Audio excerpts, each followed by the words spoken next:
چرا اینقدر نگرانی آخه دخترم؟ سلمان برمیگرده دیگه، شاید کار مهمی داشته که دیر کرده. چطور نگران نباشم مامان؟ تو این خونه پول نیست، داروهای شما تموم شده، شیر بچه تموم شده. الان خوابه، اما وقتی بیدار شد چی بهش بدم؟ سلمان بیاد میتونم برم یکم پول در بیارم. اگه نگران باشی که اون سریعتر بر نمیگرده، بهش زنگ بزن، ازش بپرس کی میاد دیگه. 20 بار بهش زنگ زدم اما به خودش زحمت نداد حتی یه بار زنگ بزنه، فقط یه بار. پس دیگه حتما کار خیلی مهمی داشته. تو رو خدا نگران نباش. از صبح هیچی نخوردی، بیا بشین یه چیزی بخور دخترم، نگران نباش. چطور چیزی بخورم مامان؟ الان خوابه، وقتی بیدار شه خب گشنش شیر میخواد. اون وقت به من میگین که غذا بخورم. نگران من نباشین، من خوبم.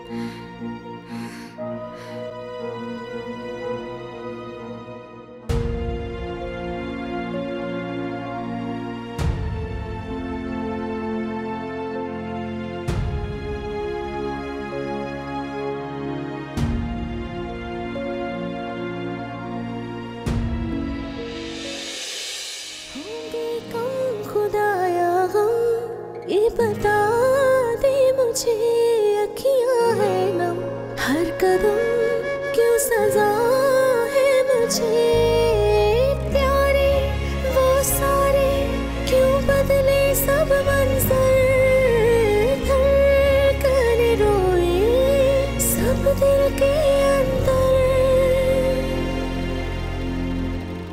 होंगे कम खुदाया ये बता दे मुझे अखियां है नम, हर कदम क्यों सजा है मुझे,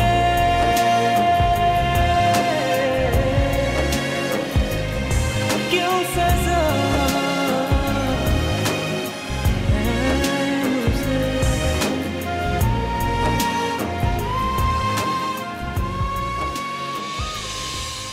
آیی از شر صدای اون بچه خلاص شدیم. سرفه‌های این پیرزن خرف شروع شد. خدا میدونه کی سرشو میذاره زمین که من بتونم یه نفس راحت بکشم روزی که این بمیره ها. عید منه. از کی حرف میزنی؟ میخوای از کی حرف بزنم؟ فقط یه زن تو این دنیا هست که اول جوونیمو نابود کرد، بعدم توی پیری داره آزارم میده دیگه. ولش کن. اون پسره برات پول زد یا نه؟ مامان ها؟ چطور ممکنه دخترت یه پسری یا تو دام بندازه اون پسر بتونه قصر در بره؟ وای دخترکم چقدر پول. قربان این هوشت برم جهان. حالا برام سر یه پیتزا سفارش بده، یه پیتزا گونده. الان؟ آره دیگه همین الان سفارش بده. باشه بابا، الان سفارش میدم.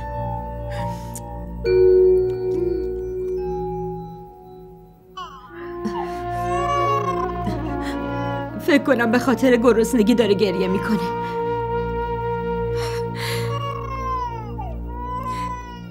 الان برمیگردم. کجا داری میری؟ نمیتونم اینجوری ببینمش مامان. این بچه معصوم داره از گرسنگی گریه میکنه، نمیتونم اینطوری ببینمش. با خودم فکر میکردم سلمان هر چقدر کار داشته باشه بازم تا شب برمیگرده، اما نمیخوام دوباره با تکیه کردن به اون مرد جنت رو از دست بدم. نمیخوام آزارش بدم. شما نگران نباشین، میرم شیر بچه و داروی شما رو نسیه میخرم. زود برمیگردم. شما مراقبش باشین تا بیام. زود میام.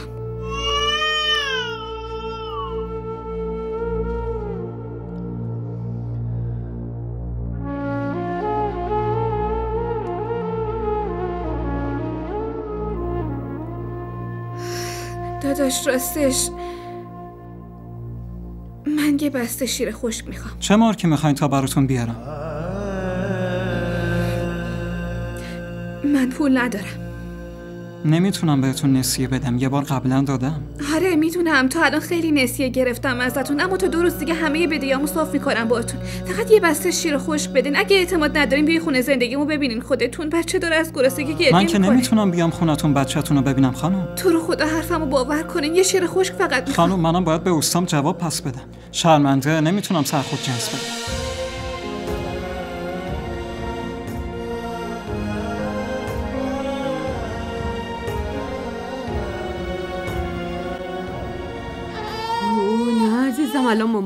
الان ماما میاد برات شیر میاره. آروم باش عزیزم. تونستی برات شیر بگیری؟ تو این دنیا هیچی مجانی نیست مامان. حالا چی کار کنیم؟ گریه‌اش داره جیگر آدم آتیش میزنه. بذار زنگ بزنم امران. چقدر بهش زنگ بزنم آخه؟ تو حدادشم کلی بهمون کمک کرده.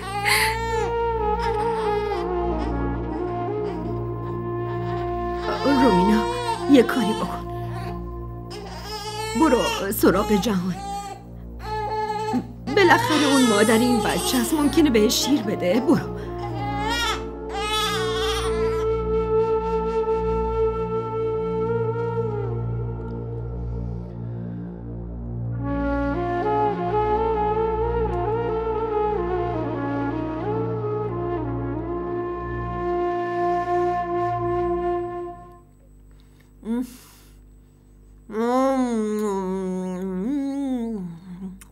آی جهان، نمیتونم بگم چقدر خوردن پیتزا خوشحال میشم.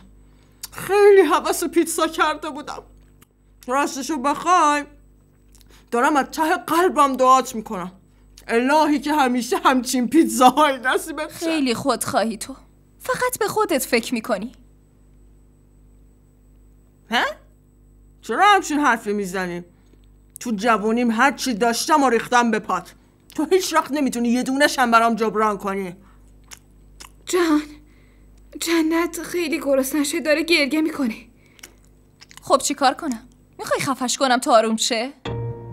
تو مادرشی، یه دقیقه بهش شیر بده. وقتی گرسنگیش رفت شد خودم میبرمش. داری میگی از شیر خودم بهش بدم؟ ترجیح میدم مسمومش کنم، اینطور اینقدر اذیتمون نمیکنه، از شرش راحت میشی. تو مادرشی، التماست میکنم جهانارا، اون خیلی گرسنشه، اگه بهش شیر ندی میمیره.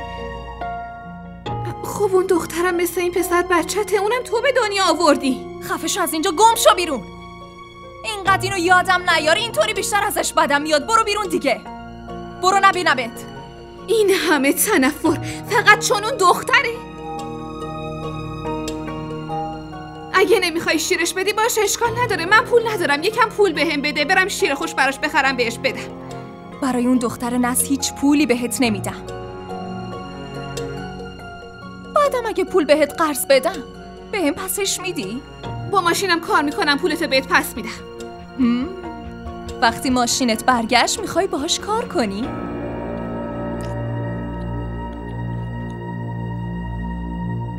منظورت چیه؟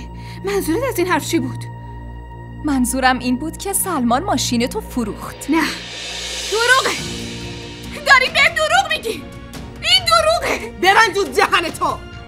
شما دوتا عروس و مادر شوهر با هم دیگه زندگی ما رو عینه‌هو جهنم کردی. مادر شوهرت که کل روز داره سرفه میکنه و سرمونو درد آورده، تو هم که وسط غذا خوردن من جیغ جیغ میکنی. ماشینتو فروختی، چیکار کردی مگه؟ برو به عمران جونت بگو ماشین برات بخره. بسته خاله، یک کلمه دیگه حرف نزن. بسته بابا، اینقدر فیلم بازی نکن. این راهی که تو داری میری و من تو جوونیم تهش رو دیدم. برو بیرون، برو بیرون دیگه. چرا این دختره نحس هی میاد مزاحممون میشه؟ برش کن بابا، تنهایی داری تمومش میکنی یا؟ خب پیتزای کوچیک سفارش دادی. راستش تو اصلا بلد نیستی پیتزا سفارش دادی. بهت نمیدم، مال منه. آروم باش قربونت برم، آروم باش، آروم باش عزیز دلم، گریه نکن، گریه نکن. بس آروم باش. قبول کرد؟ چی شد جهان؟ کجاست؟ قبول کرد بهش شیر بده؟ آره قبول کرد. جواب بده رومینا، بگو رومینا، چرا ساکتی دخترم؟ بگو چی شده؟ سلمان ماشینمونو فروخته. چی؟ سلمان ماشینمونو فروخته مامان. حالا چی کار کنیم؟ حالا چطوری برای این بچه شیر جور کنم؟ چطور خرج مدرسه یه رامشو بدم؟ بگین چطور؟ بگین مامان، بگین.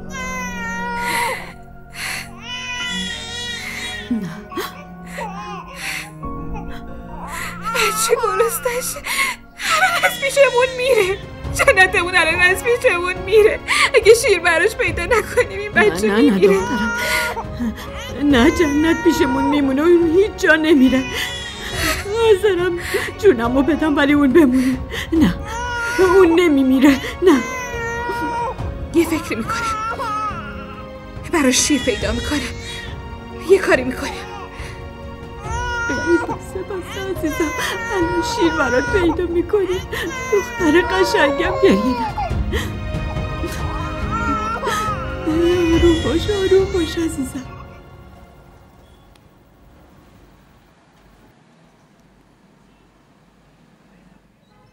خدا رو شکر داشتم میومدم دم در خونه. چرا؟ چیزی شده؟ پول میخوام ازت قرض بگیرم، فقط 1000 تا. شیر بچم تموم شده، فردا بهت پس میدم حتما. اگه پول داشتم میدونی که دست رد به سینت نمیزدم.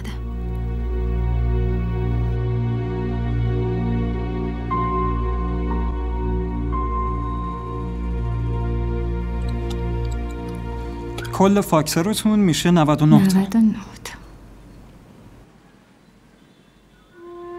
داداش لطفاً یه شیشه شیر بهم بده. دخترم داره از گرسنگی گریه آبجی میکنه. چند دفعه باید بهت بگم نمیتونم بهت جنس بدم. چی شده؟ چرا پریشونین اینقدر؟ دخترم داره از گرسنگی گریه میکنه. منم پول ندارم و ازشون میخوام یه بسته شیر بهم بده، اما نمیده. یه بسته شیر بدین، من حساب میکنم. فاروق، یه بسته شیر بیار.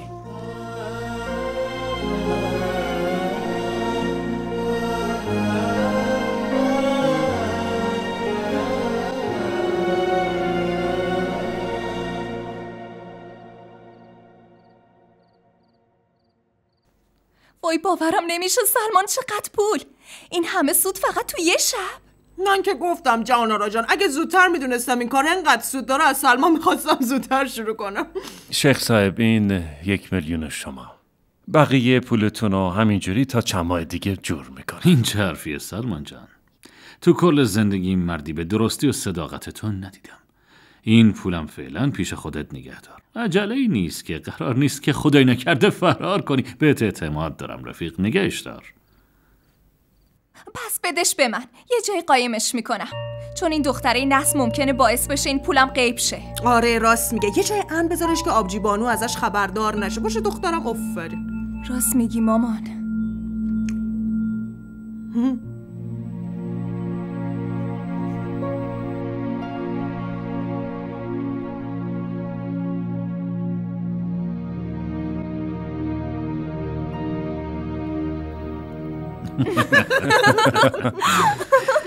همگی گوش کنین. بالاخره بعد از چند روز دنیا روی خوش به ما نشون داد. پس نظرتون چیه که یکم جشن بگیریم، ورق بازی کنیم ها؟ هر طور شما بخواید.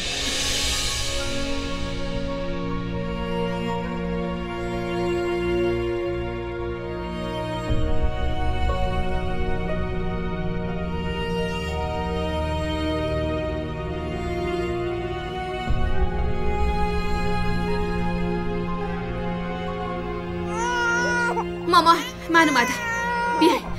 بدینش بسم الله. گریه نکن، شیر رسید قربونت برم. آروم عزیزم، الان بهت شیر میدم.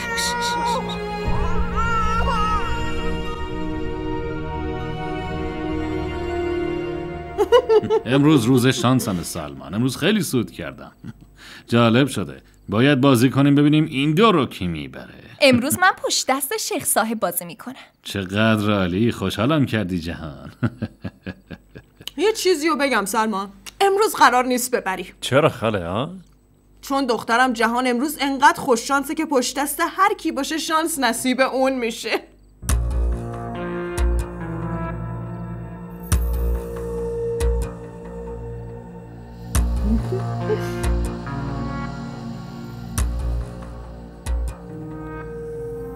آقا سلمان فکر کنم این دو رو دیگه من ببرم. جدی؟ باشه. فعلا شرطو میبرم بالا.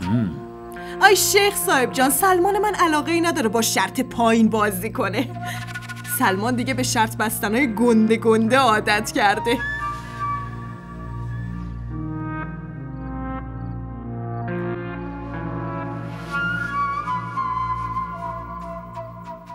سلمان، تو از کی تا حالا قمار میکنی؟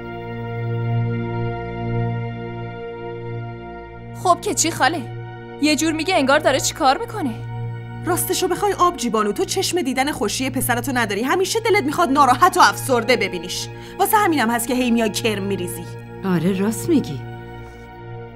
کلمه قمارباز و دزد براش خیلی کمه. این از خدا بیخبر از دهن دختر خودش دزدیده. این دخترها پدرشون زنده است ولی دارن مثل یتیما زندگی میکنن. باز شروع نکنی ها. برو بیرون دیگه.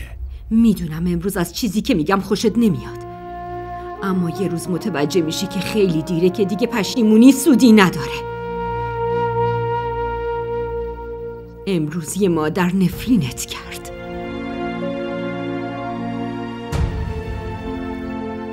انقدر بد با من و دخترات رفتار کردی و ما رو گرسنه و تو سختی نگه داشتی که آرزو میکنم یه روز خودت هم همینجوری گرسنگی بکشی.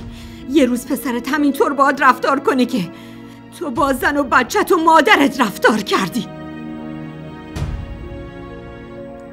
آیی خدایا منو ببخش، تا حالا مادری شبیه تو ندیدم. آبجی هیچ مادری پسرشو مثل تو اینطوری نفرین نمیکنه. هیچ رحمی به پسرت نداری تو. به من بگو پسری تو این دنیا هست که با مادرش اینطوری رفتار کنه که گرسنه نگهش داره؟ مامان اگه از من راضی نیستی پس برو بیرون. فکر کن من مردم. آی آبجی بانو دیگه گندشو در آوردی. واقعا شرم نمی‌کنی دیگه؟ خود پسرت هم گفت برات مرده دیگه. دلش نمیخواد صورت تو رو ببینه. چیا وایسادی گوش میکنی؟ بیا من ببرم تو اتاق توالت، خوش نیست. بیا برو گمشو. پسرتو فراموش کن دیگه. تو هم شما هم بازیتونو بکنید. سلمان جان فراموشش کن، چیزی نشده، سنش زیاده، بهش احترام بذار.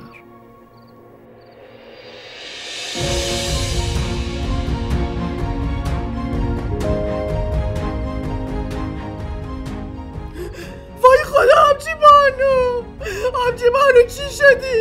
ای وای آبجی بانو افتاد. آبجی بانو چی شدی؟ چی شده؟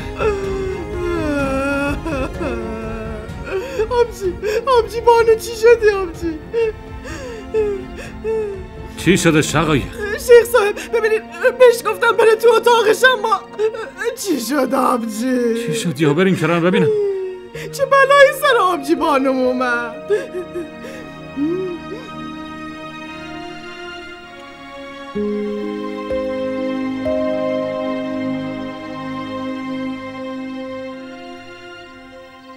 نفس نمیکشه. سلمان جان مادرت فوت کرد. آبجی بانو نباید بلند میکردی آبجی بانو. نباید پیشم میرفتی آبجی. سلمان آبجی بانو من رفت. سلمان چی شده؟ آبجی بانو آبجیم رفت. مامان چی شده؟ مامان چی شده؟ باز مامان چی کار کردی باش؟ ما که اینجا نبودیم ببینیم، از پله افتاد پایین. ما از کجا بدونیم چی شده؟ نباید این کارو بکنین مامان. من جز شما کسی تو این دنیا ندارم. باشین مامان، لطفاً مامان. آبجی بانو چی کار کردی؟ یتیم شدم آبجی بدیم شدم. سلمان بیا مامانتو ببریم بیمارستان. سلمان مادر چی شده؟ رومینا جان خودتو کنترل کن. خالت دیگه نمیتونه بلند شه. دیگه بیدار نمیشه. نباید اینطوری منو بکنی مامان بیدار شد.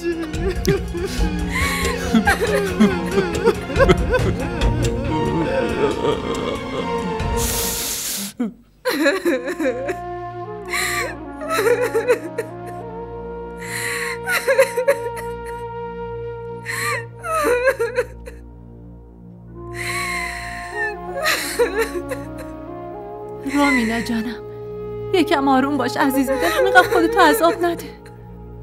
کل عمرش تا تونست نذاشت تو گریه کنی و همیشه ازت حمایت کرد. الان اونم راضی نیست که اینجوری ناراحت باشی.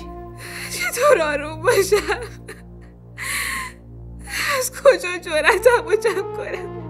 اون مادرم بود، خالم یا مادر شوهرم نبود. اون منو بزرگ کرد و ازم مراقبت کرد. کل عمرش نذاشت من ناراحت باشم.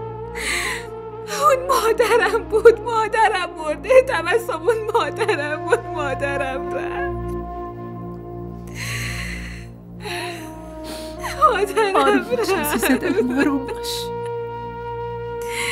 مادرم رفت. مادر قشنگم، مادرم رفت. مادرم رفت. مادر.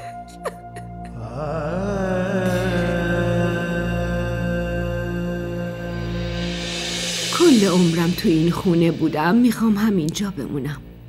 میخوام تو همین خونه بمیرم، ولی میخوام تو یه قولی بهم بدی باشه.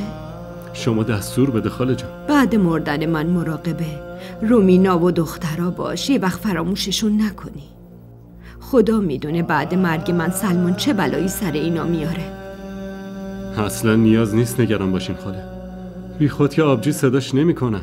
واقعا این خواهرم میمونه.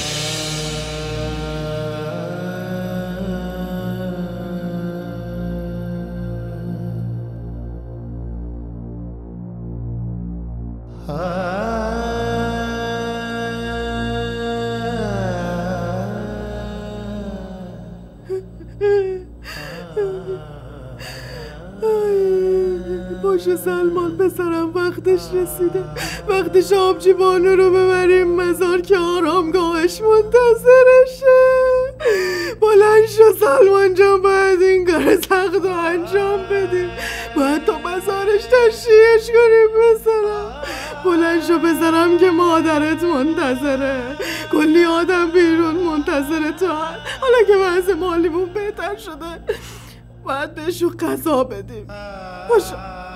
پاشو پسرم، بیا ببریم.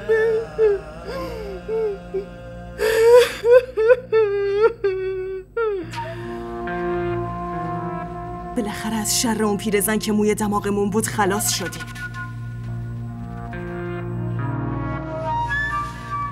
حالا رومینا و دختراش باقی موندن، باید یه فکری برای اونا هم بکنم. دیگه حوصله مزاحمتشون رو ندارم اصلاً.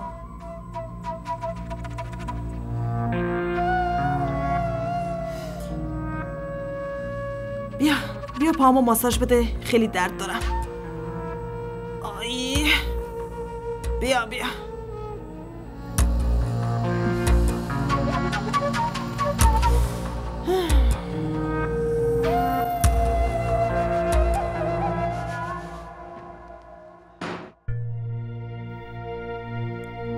چرا نمیبرینش؟ باید ببریمش قبرستون دیگه. چرا وایسادین؟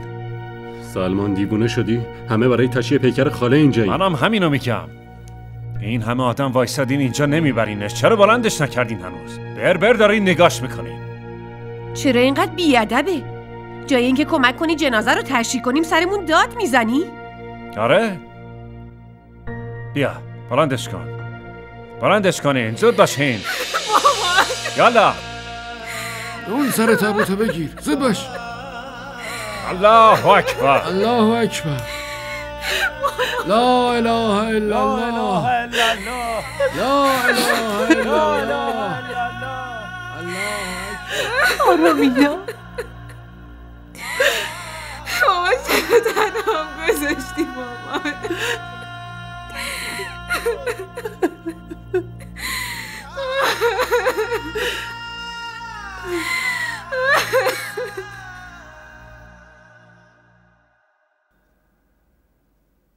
چند بار بهت گفتم بهم زنگ نزن، پیام نده، به گوشت نمیره.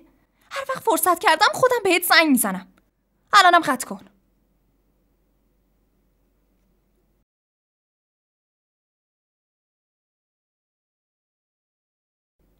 چی شده؟ مشکلی پیش اومده؟ به نظر میاد به خاطر مرگ خواهرت خیلی ناراحتی. شایدم غافلگیر شدی.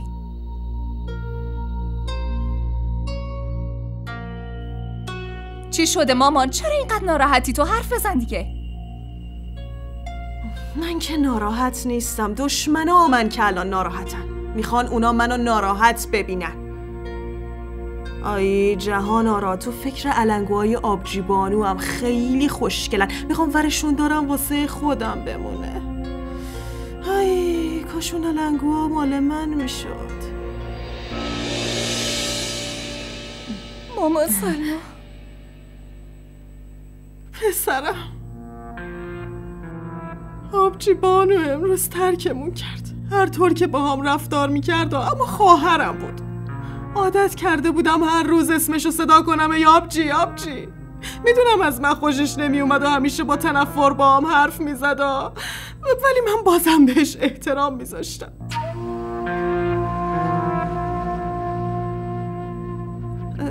داشتم به علنگوهاش فکر میکردم. اونا همیشه دستش بودم. اگه بتونم اونا رو به عنوان یادگاری داشته باشم خیلی خوشحال میشم. خیلی خوشحال میشم. اما مامان شرعاً و قانونا نگه داشتن اون علنگوها حق سلمان. مطمئنم. راست میگی دختر. فقط سلمان حق داره اما اون رومیناه هیچ وقت علنگوها رو نمیده به سلمان. بهت قول میدم. فقط میخواستم اون علنگوها رو داشته باشم که یاد خواهرم بیفتم. دستم کنم با دیدنشون یاد خواهر شادروانم بیفتم. اما رومینا اونا رو میفروشه انقدر که آدم حریصه به درد نخوریه. نه خاله جان این کارو نمیکنم. خواهر شما این پس اون علنگوها به شما میرسه. فعلا خدا خیرت بده پسرم. اینو از سر حرصم نگفتم میخوام به عنوان یادگاری داشته باشمش. دیدی جهان آرا جونم؟ پسرم الان میره پیشش اون علنگوها رو ازش میگیره و میدتشون به من. بعدشم من اونا رو دستم میکنم و برای همیشه مال من میشه.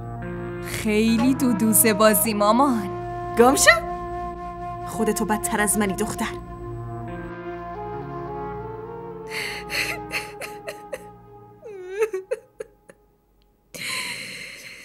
علنگوهای مامانو بده من.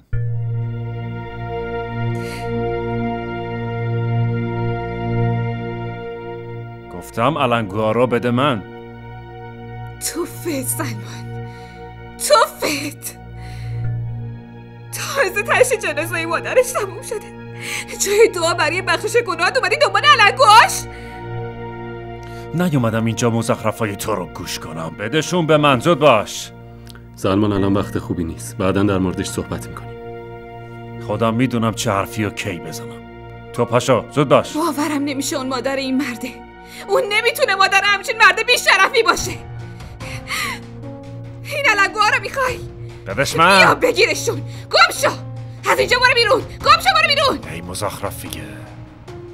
توی بیلیاقتتو زیر تابوت مادرت هم نگرفتی. اگه تو دینمون به زنها اجازه میدادن این کارو بکنن خودم انجامش میدادم. من و دخترم کافی بودیم. یعنی انقدر به دخترات افتخار میکنی؟ آره؟ انقدر مغروری؟ یه کاری میکنم که از این حست پشیمون بشی. تا الان تردید داشتم اینو بگم اما تو واقعا یه آدم بیشترم. خفه شو.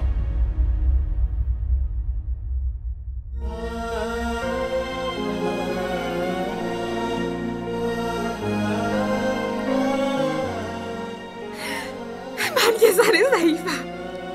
نمیتونم جواب ظلمای تو رو بدم اما خدا جواب این کاراتو میده. وقتی خدا انتقام این کاراتو بگیره هیچ کس نیست بیاد کمکت. الهی فقیر رو نداشتی اما هیچ کس نیاد کمکت کنه. اون وقت میفهمی کی باهات رو راست بوده و کی نبوده. الهی مجبور شی برای هر چیزی جلوی همه سرخم کنی. برو اون پسرتو بزرگ کن. منم این دخترمو خودم بزرگ میکنم. اون وقت خدا تصمیم میگیره. همون پسری که انقدر سنگشو به سینه میزنی یه روز تو رو به خاک سیاه میشونه. نفرینت میکنم سلمان. نفرینت میکنم. مزخرف نکن. خواهی دید. اینا رحمت زندگی منه. خدایا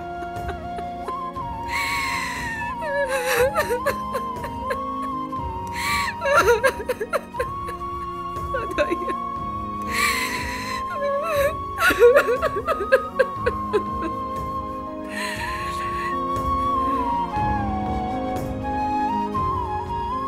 مامان اون علنگوها رو بده به من. زنی به سن تو دیگه پاش لب گوره. چرا میخوای علنگوها رو بندازی؟ چی مزخرف میگی برا خودت؟ بده من ببینمی.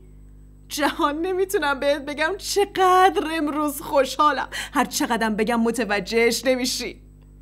امروز یه چیزی رو متوجه شدم جهان. این دنیا مال مردم بیشرف و ظالمه. کسایی مثل آبجی بانو فقط برای این به دنیا آمدن که وقتشون رو تلف کنن. مامان من اصلا متوجه نمیشم چرا اینقدر خوشحالی، اونم فقط به خاطر گرفتن 2 تا علنگو. ای دختر سادلو، مسئله این علنگوها نیست که. خوشحالم چون امروز آبجی بانو رو شکست دادم و همه چیزش رو بردم. اما تو که این چیزا رو نمیفهمی. خوشحالم چون الان من این خونه رو میگردونم، چون مسن‌ترین آدم این خونه دیگه منم. همه دیگه به حرف من گوش میکنن. دیگه آبجی بانویی نیست که بیاد هی مزاحم بشه، هی اسم منو صدا کنه، رابرا نظر من کارام بکنه، بی شقایق دیگه با خیال راحت زندگی آره میکنه. مامان دیگه جهان فقط دل و زندگی سلمانو میگردونه از حالا. آره جهان رو راست میگی. امروز رویاها تقریبا برآورده شد، همه چی ازشون گرفتیم. سر تولد تو هم انقدر خوشحال نبودم که امروز خوشحالم. آی خب دیگه بس مامان، نمیخواد این قدم خوشحال باشی. نمیتونی اینقدر خوشی رو تحمل کنی. ممکنه پرواز کنی بری تو آسمون مثل آبجی بانو. چی داری میگی واسه خودت؟ چه حرفا؟ زنده میمونم و یه زن برای پسرت پیدا میکنم عین خودم. وای نکنی مامانا، باید یه عروس بیارم عین رومینا تا بتونم راحت کنترلش کنم. چون اگه عروسمون مثل خودمون باشه، همین کاری که با رومینا و خاله کردیم و سر خودمون میاره. راست میگی دخترکم، این یکی رو راست میگی. اگه عروسمون مثل تو یا من باشه، قبل از هر کاری اول کله من و تو رو از جا در میاره. چشاتو از علنگوه من بدزدا، به تو نمیدمشون، فهمیدی یا نه دختر چش سفید؟ برو یه چای مخصوص واسم درست کن که امروز روز خاصیه. برو چای درست کن دیگه، وایساده منو نگاه میکنه. باشه. وای چقدر خوشحالم الهی چش بعد از من دور باشه.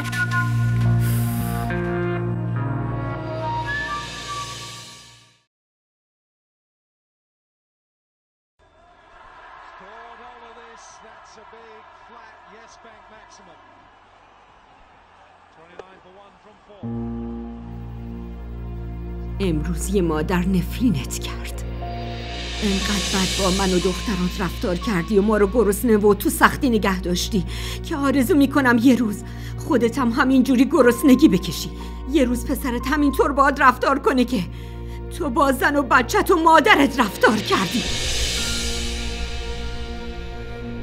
من یه ذره ضعیفم، نمیتونم جواب ظلمای تو رو بدم، اما خدا جواب این کاراتو میده. وقتی خدا انتقام این کاراتو بگیره، هیچ کس نیست بیاد کمکت. الهی فقیر رو نداشتی اما هیچ کس نیاد کمکت کنه. اون وقت میفهمی کی باهات رو راست بوده و کی نبوده.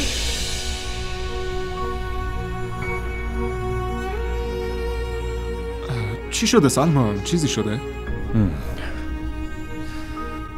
مهم نیست.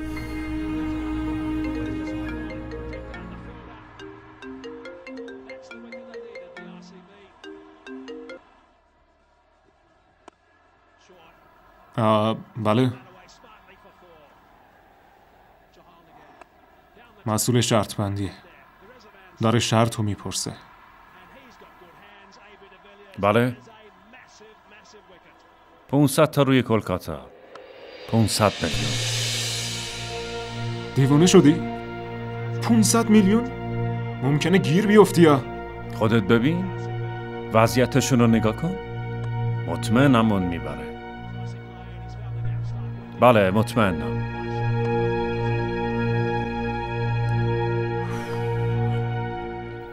امران، حس میکنم آبجی رومینا الان بهم خیلی نیاز داره. برای همین یه مدت پیشش میمونم. باشه؟ راست میگی، منم به همین فکر میکردم. ببین اگه به چیزی نیاز داشتی به هم بگو تا برات بیارم. نه عزیزم، تو مراقب حمزه باش. اصلا نگران اون نباش. مراقب خودت باش عزیزم. باشه. فعلا. خداحافظ.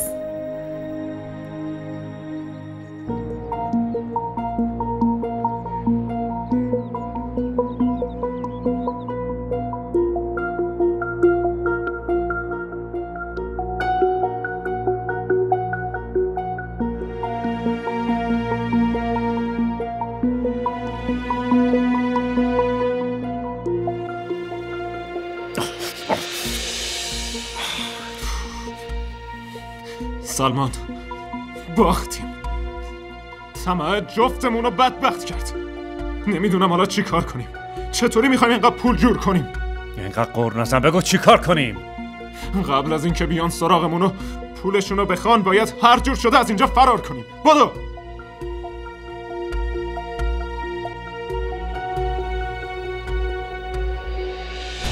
کجا نکبت؟ گمشو تو ببینم.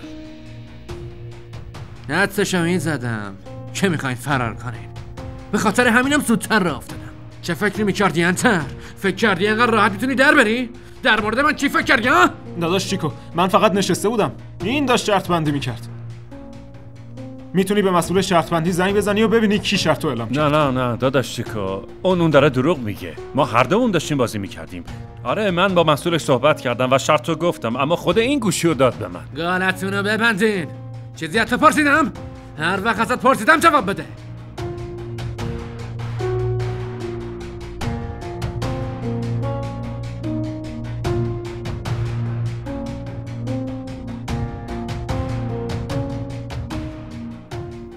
علیک کی شرط رو اعلام کرد؟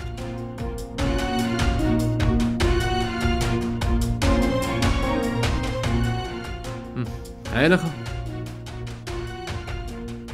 شرط به اسم توی گوساله ثبت شده. پس حالا خودت هم باید تصفیه کنی. اما داداش آخه چطوری این همه پولو جور کنیم آخه؟ من فقط 5 میلیون دارم. وقتی فقط 5 میلیون داری چرا 500 میلیون شرطی من یا؟ گفتم که ما دوتایی داشتیم با هم بازی میکردیم، خودم تنها نبودم. داداش دیوونه شدی؟ داداش تو منو خوب میشناسی، میدونی که من از این شرطای بزرگ نمیبندم. داره دروغ میگه. بهش گفتم نکنه اما پاشو کرد تو یک هفت که شرط بزرگ ببنده. هنا جیباشو بگرد. باور کن داداش چیکو، هیچی همراهم نیست. الان هیچی ندارم. این تو جیبش بود. اون خالیه، هیچی توش نیست.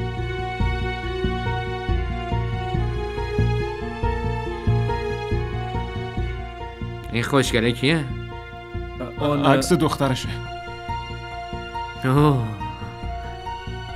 حالا بنال ببینم مردک، دخترتو به هم میدی یا زندگیتو؟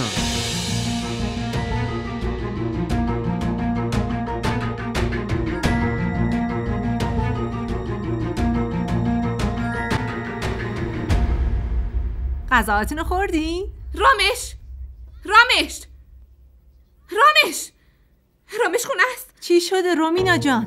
رامش کجاست؟ خودت الان رفتی مدرسه دنبالش. مدرسه نبود، نگهبان گفته رفته خونه هم که نیست. پس کجاست؟ آروم باش، مسیر برگشت رو گشتی؟ آره همه جا رو گشتم اما هیچ جا نبود. از مدیر مدرسه هم پرسیدی؟ آره از اونم پرسیدم، از همه پرسیدم. کجا رفته؟ آروم باش، استرس نگیر. الان زنگ میزنم امراه.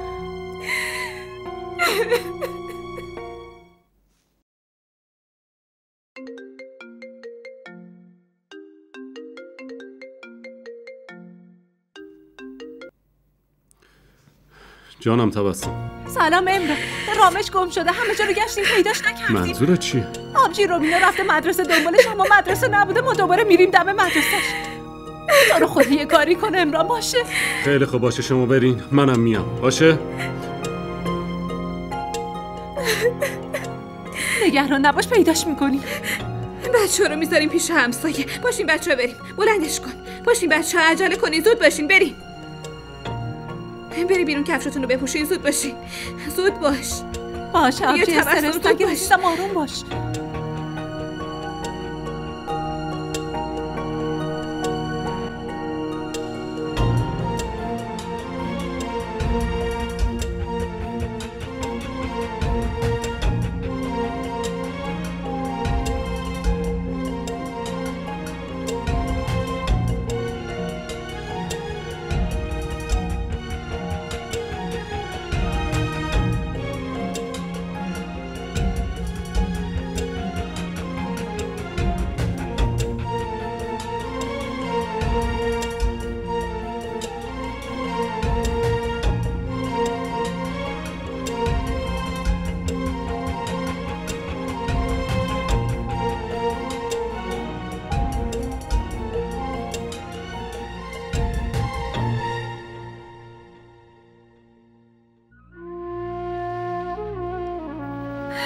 یه چیزی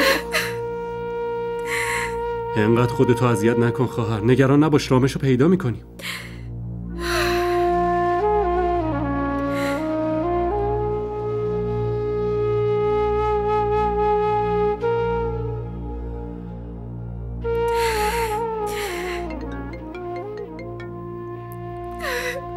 بله. چی؟ پیداش کردی؟ الان میای. رامش بریم. تبسم تو پیش بچه‌ها بمون لطفا. ما میریم دنبال رامش. بریم. پیداش میکنیم برش میگردونیم.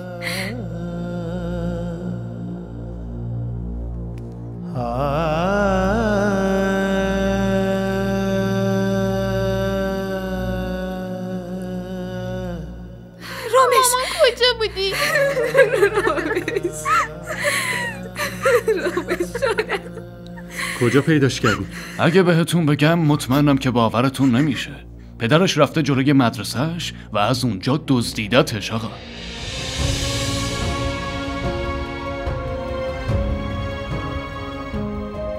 سلمان؟ اون مرتیکه رو بیارین تو.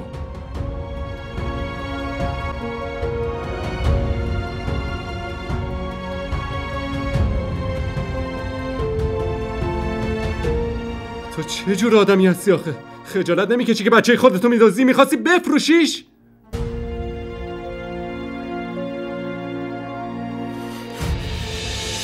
نرم بهت. حالم ازت به هم میخوره سلمان. ولش کن داداش عمران، به حال خودش بذارش داداش. واگذارش میکنم به خود خدا یه جوری مجازاتش میکنه تا عمر داره فراموشش نشه. اول کاری کرد که مادر خودش نفرینش کنه، اما حالا این مادرم نفرینش میکنه.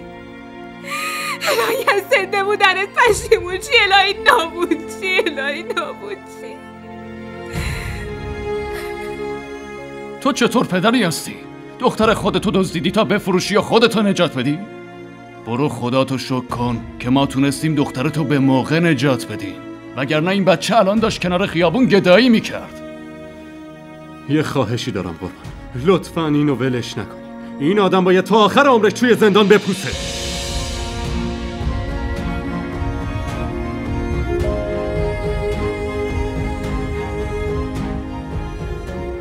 بیا آبجی بریم.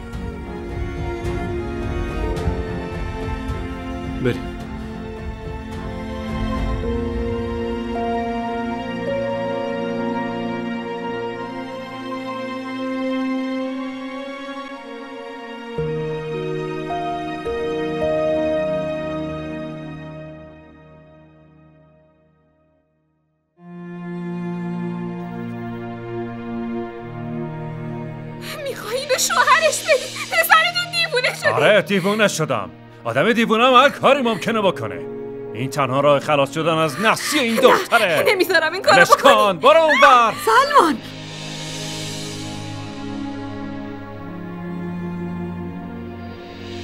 اگر تو موافقت کنی منم دختر تو رو ول میکنم. تو به من رحم میکنی و منم به دختر تو رحم میکنم.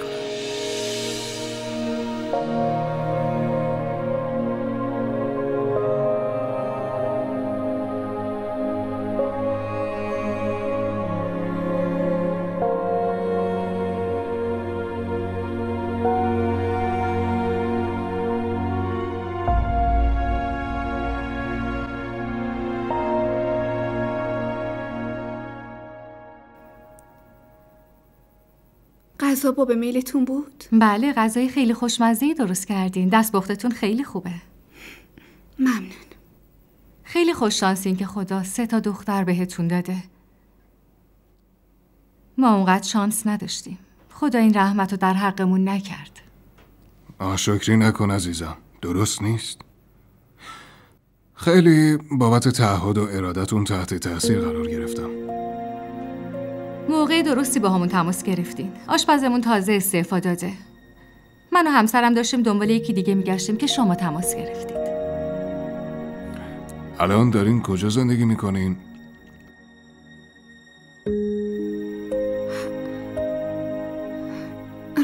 راستش خودم هم نمیدونم کجا باید زندگی کنم. صحیح. ما به آشپزمون یه جا برای زندگی داده بودیم. توی بخش خدمتکارا اگه مشکلی ندارین میتونین اونجا زندگی کنین. واقعا ازتون ممنونم. خیلی ممنون. من باید ازتون تشکر کنم. دستپختتون حرف نداره. به نظرم خدا شما رو دوست داره که نعمت دستپخت خوب رو بهتون داده. غذای خیلی خوشمزه است. دستپختت عالیه. مزدش بی‌نظیره. هیچکی رو دستتون نیست. بس دیگه. همینطوری الکی داری میگی که من خوشحال کنی. چی؟ آخه شنیدم که معمولاً مردا مزه غذای مادرشون رو بیشتر از غذای زنشون دوست دارن. درست شنیدی. اما غذایی که تو میپزی مزه شبیه غذای مادرمه، چون از اون یاد گرفتی. آره راست میگی. داشتم فکر میکردم اگه یه رستوران باز کنم به عنوان یه تفریح درآمدش خیلی خوبه. این بار نشنیده میگیرم، اما دیگه تکرارش نکن. تو فقط بشین خونه و لذت ببر. دلم نمیخواد کار کنی. دلم نمیخواد اذیت بشی. هیچ وقت دلم نمیخواد کار کنی. پس من چی کارم؟ میدونی رومینا، آرزوم اینه که همه نعمت‌های این دنیا رو وردارم بیارم هدیه بدم به تو. اگر بخوام رابطمونو تو چند کلمه به توضیح بدم، این میشه که تو منی و من تو. همیشه از زنت تعریف میکنی، یه بارم یه چیز خوب به من بگو پسر مامان جون. جون، تعریف کردن از زنم یعنی تعریف کردن از تو دیگه. تو همه چیو بهش یاد دادی. جدی میگی؟ بفرمایید. من مادرتونم و همه چیو میدونم، سر به سرم نذار. از این کوفته بخور، خیلی خوشمزه است مادر. خودتون بهم یاد دادی. آره.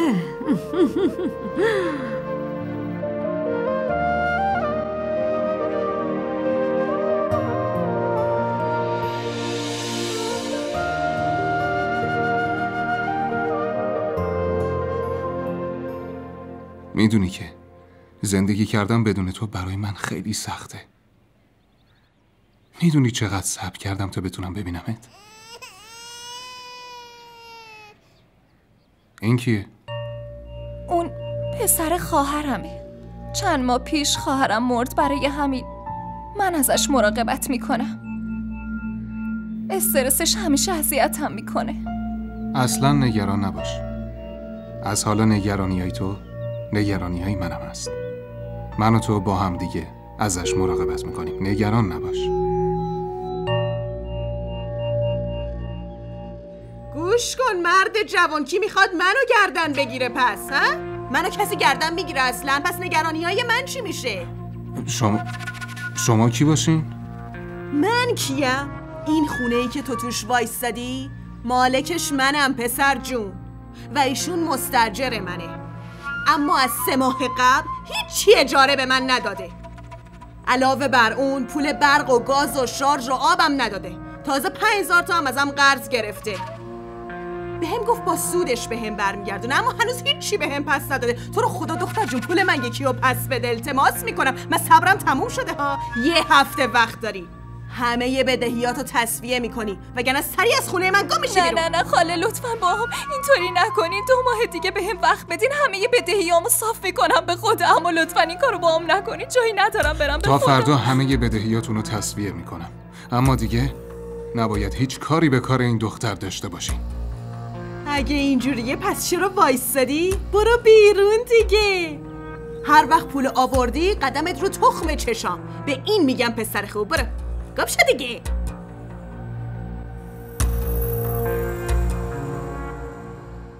مامان حالا لازم نبود اینطوری نمایش بازی کنی ها. همه این روزا نمایش بازی میکنن. بازیگری بهتر از من سراغ داری؟ خیلی خوب شد رومینا و دختراش از اینجا رفتن، وگرنه چطوری این نمایش رو جلوی اونا بازی میکردم. آره راست میگی مامان، اگه اونا بودن نمیشد. برو برام پیتزا سفارش بده. کل روز داری میخوری یا؟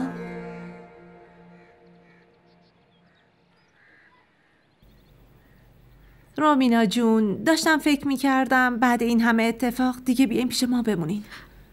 راستش نه تبسم، باور کن اینجا حالم خوبه. خیلی آدمای خوبین، رفتارشون با هم خیلی خوبه. با دختران مثل دخترای خودشون رفتار میکنه. این چه حرفیه؟ تو اسم میکنی من بین پسر خودم و دخترای تو فرق میذارم؟ یعنی نمیتونم توی درسشون کمکشون کنم؟ نه، منظورم این نبود. شما هم همینطورین، مثل خانواده‌مین. اما من میشناسمت داداش، تو نمیذاری من کار کنم مگه نه تبسم؟ داداش امران، من اینجا کار میکنم. باور کن با اینکه کم پول میگیرم ولی حالم خوبه، چون دارم برای دخترام تلاش میکنم. اما هر وقت تو زندگیم حس کردم کمک میخوام، دوباره بارو بندیلمو جمع میکنم و میام سراغ خودت. من که آخه کسی جز شما ندارم. همیشه با حرفات منو قانع میکنی. خیلی خوب، هر جور راحتی. رومینا راستشو بخوای خیلی برات خوشحالم خواهر جون. نه تنها داری دختراتو بزرگ میکنی، بلکه داری 3 تا مادر مثل خودت تربیت میکنی. آره راست میگی. فقط میخوام اینو به جامعه ثابت کنم که ارزش دخترها اصلا کمتر از پسرا نیست. هدف بزرگی پیش رود داری. امیدوارم موفق شی. خیلی خوب عزیزم، ما دیگه بریم. کجا میخواین برین؟ یکم بمونین، حرف بزنیم، بعدم یه چیزی با هم بخوریم. بچه هم دارن بازی میکنن، خوش میگذرونن. منم میرم یه چای بیارم. سلمان هنوز تو زندانه. تمام تلاشمو میکنم که حالا بازداشت بمونه. باید تا عمر داره پشیمون باشه و تا عمر داره حسرت دیدن پسرشو داشته باشه. سلمان کیه؟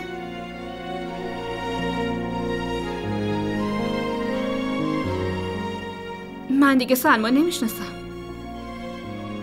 حتی نمیخوام اسمش رو بشنوم.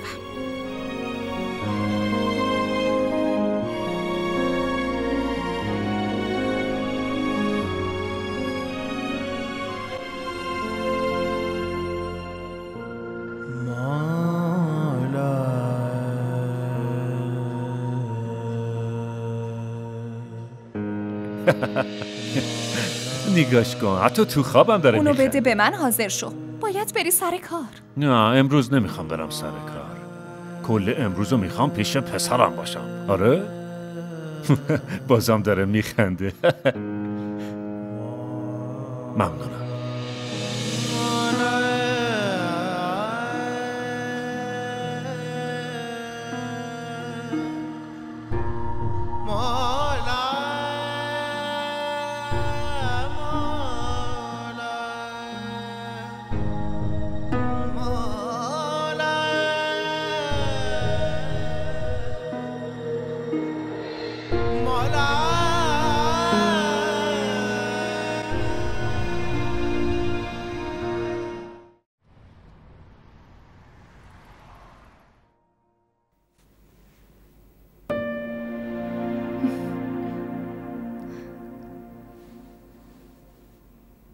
رامش عزیزم، چرا داری تو تاریکی تکالیفتو مینویسی؟ چشمات درد میگیره، چراغو روشن کن. آخه اگه چراغو روشن کنم این دوتا اذیت میشن. به فکر همه هم هستی، ولی باید حواست به خودت هم باشه. غذا خوردی؟ من غذا خوردم، به روشا هم غذا دادم، به جنت هم شیر دادم. تو میتونی بخوابی، اگه چیزی لازم داشتم خودم برمیدارم. باشه عزیزم، بیا شیرتو بخور. نه مامان، شیر نمیخورم. رامش، اون اتفاقا رو فراموش کن عزیزم. اونا خاطرات قدیمی هن، گذشتن رفتن. اینو خودم با پول خودم خریدم. هیچ کس نمیتونه چیزی بهمون بگه. بیا عزیزم، بیا بخور. نه مامان، شیر که میبینم یاد حرفای جهان آرا و رفتارای بابا میافتم. میخوام همه اون خاطرات رو از زندگیم پاک کنم.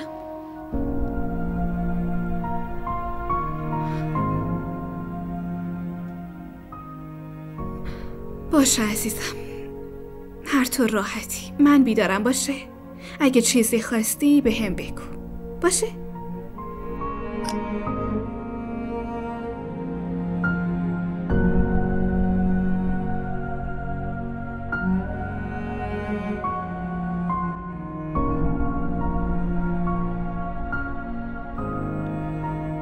جهان هر روز آماده میشی میری بیرون، این پسرت هم هی زر زر زر گریه میکنه. جوره در دور رفتن سر کار عالی و من باید بکشم؟ مامان تو هم یکم کار کن. خب تو اصلا کل روز جز خوردن و خوابیدن چی کار میکنی تو این خونه ها؟ امروز چقدر آتیشی شدی؟ هر وقت باهات حرف میزنم یه تیکه‌ای بهم میندازی. مامان یادت نره من این خونه رو میگردونم. اگه تو این خونه بمونم شما دوتا از گرسنگی میمیرین. خیلی خوب باشه بابا، اشتباه کردم. لازم نیست انقدر عصبانی بشی. جهانارا، سلمان بیچاره چند روزه توی زندانه. سعی کن پول ببری وثیقه بذاری که درش بیاری دختر. مامان تو دیوونه شدی؟ احیانا عقلتو از دست دادی دیگه. چرا باید پولمو خرج اون مردی که بی‌خاصیت سلمان بکنم؟ سلمان دیگه به دردم نمیخوره. برای همین پولی خرجش نمیکنم. جهانارا رو به در نخوره حیف نون پول سرمایه گذاری نمیکنه. بعدشم اینقدر جلوی من طرف سلمانو نگیر. برو از دیت خبر بگیر. ببین چرا اینقدر داره گریه میکنه.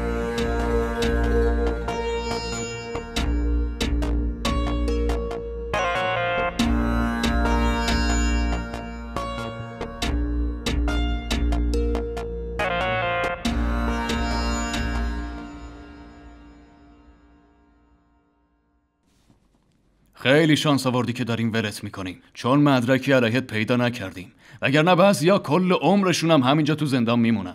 حالا برو رد کارت. اگه دفعه بعدی گذرت اینجا بیفته به این راحتی ها ولت نمیکنیم بری. چشم آقا، قول میدم دیگه شکایتی از من دریافت نمیکنم. به نظر آدم تحصیل کرده ای میای، نباید تو همچین مخمسه ای میافتادی. یادت باشه کار خلاف نتیجهش همین میشه. حالا برو و به زندگیت برس. دوباره از نو شروع کن. راهنماییش کن. چشم قربان.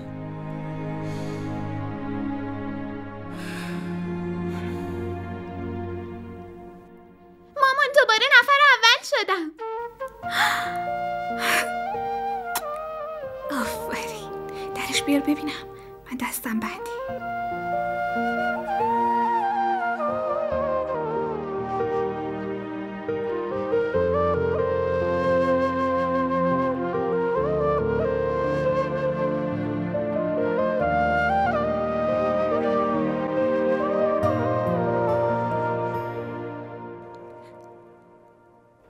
گردنبند طلاست. راستش جهان لیاقت تو الماسه. دفعه بعدی برات الماس میارم. تو داری رابطه ما رو با این چیزا امتحان میکنی؟ عزیز دلم لازم نیست ناراحت بشی. امتحانش کن.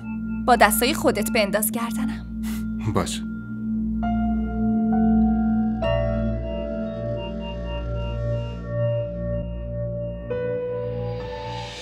اینجا چه خبره؟ سلمان تویی؟ باورم نمیشه واقعا. منم باورم نمیشه. اینجا چه خبره؟ شما کی هستی؟ اینجا چی کار میکنی؟ تو وسط خونه من وایسادی. ایشون هم همسر منه. اون وقت از من میپرسی کیم؟ جالبه. همسرت؟ تو که گفته بودی مجردی.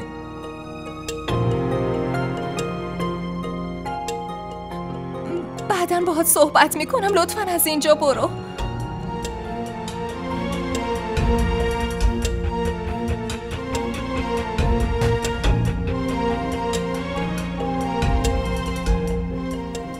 این دیگه چه گفتی بود؟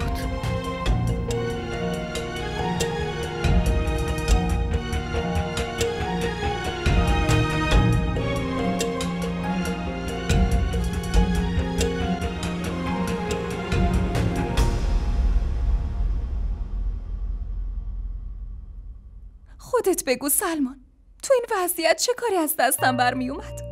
وقتی رفتی زندان اوضاعمون خیلی بد شد.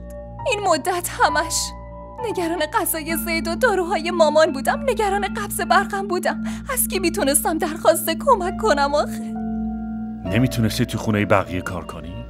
نمیتونستی ظرف بشوری؟ نمیتونستی مثل رومینا فروشنده بوفشی؟ یا یه چیز دیگه بفروشی؟ باشه پس هنوز به فکر رومینا یاره؟ من اصلا به رومینا کار ندارم. چرا حرفمو نمیفهمی؟ باشه وقتی رومینا اون کارا رو کرد تو دوستش نداشتی. الانم که من انجامش ندادم بازم دوستم نداری. سلمان تو این وضعیت ما زنا چی کار باید بکنیم؟ میتونستی از شیخ صاحب کمک بخوای. اون کلی کمکمون کرده، بازم میتونست کمک کنه. سلمان شیخ صاحب مرده. چی؟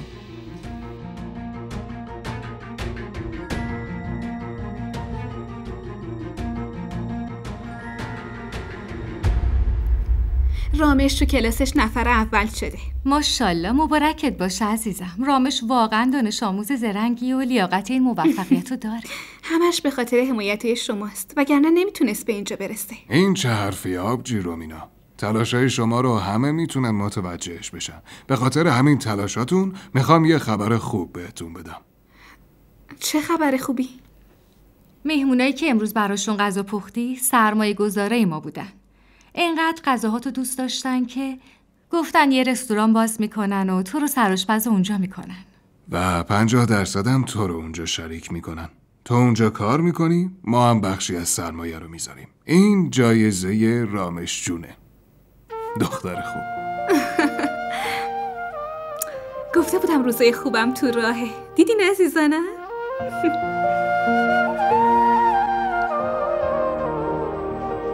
آی دخترم، چقدر خوشحالم که سلمان برگشته. امید به زندگیم برگشت. خیلی خوشحالم که دوباره میبینمت عزیزم. وقتی نبودی رنگ و بوی زندگی از این خونه رفته بود.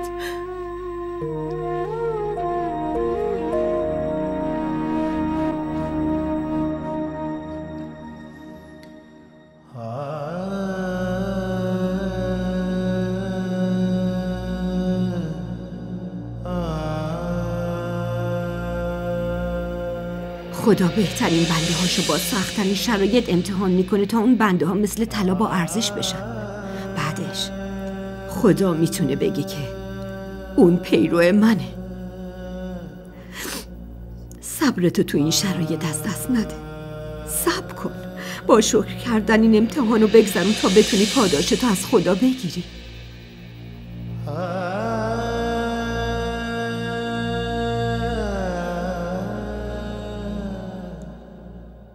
مامان برو برای زید پوره درست کن، وگرنه بیدار که بشه دوباره گریه میکنه. آی عزیزم، با اون دارو خیلی آروم تره تا غذا. دارو؟ دارویی که زمان گریه کردن بهش میدیم دیگه. چی؟ هنوز اون دارو رو بهش میدین؟ آره، با اون دارو آروم میگیره میخوابه بچم. نباید اون دارو رو طولانی مدت بهش بدین. بهش پوره بدین. دیگه نباید اون دارو رو بهش بدین. گفتی پوره، یاد پیتزا افتادم. حالا که امروز اومدی به افتخارت یه پیتزا سفارش میدیم. باشه مامان، به افتخار برگشتن سلمان پیتزا سفارش میدم. ببین یه بزرگشو بگیری ها. باشه. آی من برم پوره درست کنم. رفتم. برو دیگه.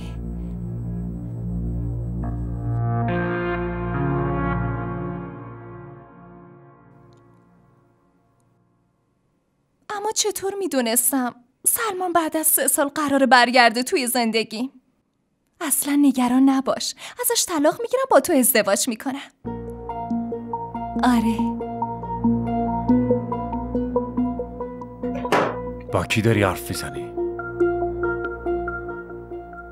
ها؟ طلاق میگیری؟ نه سلمان، داشتم بهش دروغ میگفتم. اگه میخواستم این کارو بکنم چطور این خونه رو اداره میکردم؟ من الان اینجام، خودم یه غلطی میکنم. چه نیازیه این کار رو ادامه بدی؟ سلمان دوست ندارم این کارو بکنم که. چطوری یهو همه چیزو تموم کنم آخه؟ همه میان دنبالم، همه آدرس خونمو میدونن. جهان مگه تو عقلت از دست دادی؟ پسرت داره بزرگ میشه، وقتی این کاراتو ببینه چه فکری میکنه؟ سلمان باید قبلا به ایناش فکر میکردی. وقتی افتادی تو زندان، وقتی قمارباز شدی، چرا اون موقع فکر نمیکردی؟ اون موقع غرورت کجا بود؟ اگه این کارا رو نمیکردم پسرت از گرسنگی تا الان میمرد. بس دیگه، دهنتو ببند.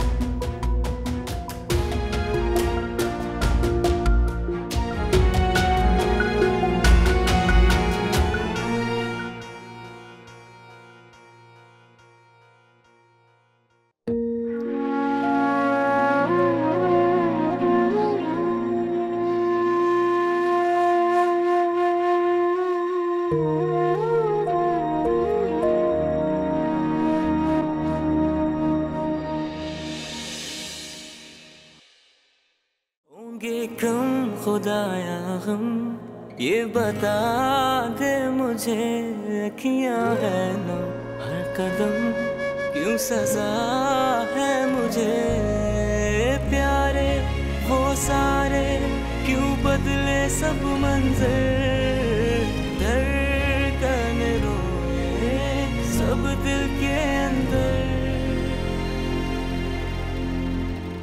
होंगे कम खुदाया हम ये बता दे मुझे अखियां है नम हर कदम क्यों सजा है मुझे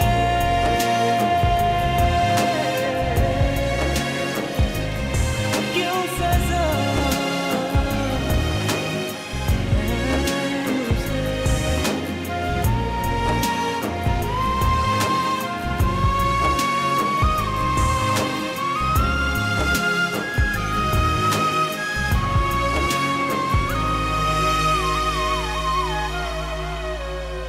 तेरे संग प्रीत निभाऊं और कुछ भी ना मैं चाहूं दिन रात मेरी धड़कन की हुई है तू दुआ तुमसे न जुदा हो जाऊं जीते जी ना मर जाऊं मुझे जी लेने दे संग अपने तू साथिया जा तू दिल से दूर ना बेवफा कह रही वफा जाना और आजमाना हमको ना सता है इल्तिजा होंगे कम खुदाया हम ये बता दे मुझे अखियां हैं नम हर कदम क्यों सजा है मुझे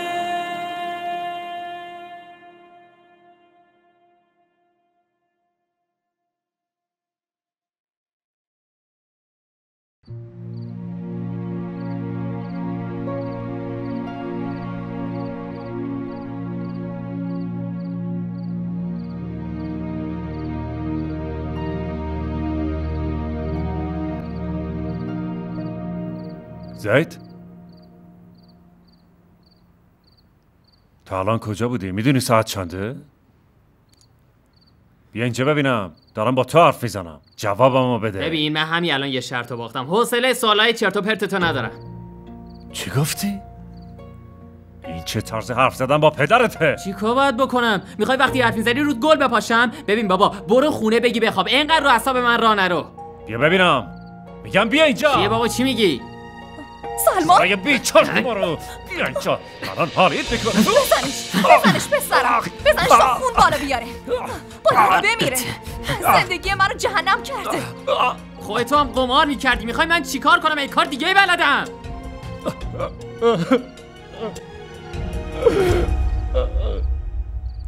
اگه میخوای تو این خونه زندگی کنی نباید سر و صدا کنی فهمیدی؟ چه میگین؟ دارین به من میگین چطوری تو خونه خودم زندگی کنم؟ بریم بیرون هر دوتون از خونه من بریم بیرون. اینجا مامان بریم بیرون از خونه. ما بریم؟